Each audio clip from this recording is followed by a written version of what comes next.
Nakigalayo na ang pamilya sa negosyante nga si Kingston Cheng kinsan namatay sa hit and run niadtong February 8 sa buhatan sa NBI Central Visayas Regional Office. Gawa sa investigasyon sa kapulisan, may pahigayon usab og parallel investigation ng NBI batok sa suspect nga si Sean Andrew Parahilio. Mato ni Attorney Terence Fernandez, abogado sa pamilyang Cheng, nga nagpasalamat ang pamilya sa abag sa NBI. Buot nila nga mapalig-on ang kasong mapasaka na.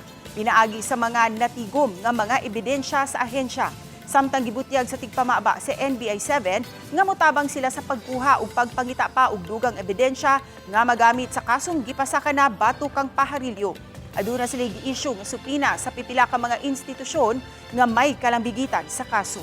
Labi na itong unsay ang disgrasya nga nahitabo dito sa Maria Luisa, ang pag-hospitalize sa katong driver niya o katong mga nahitabo after siya na-hospitalize.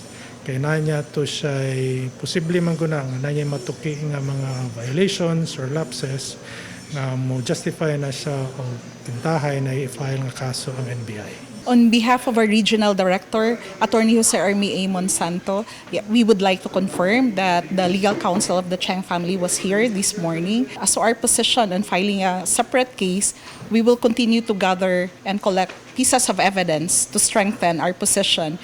And at this point in time, we have been issuing subpoenas to institutions that were involved in the incident.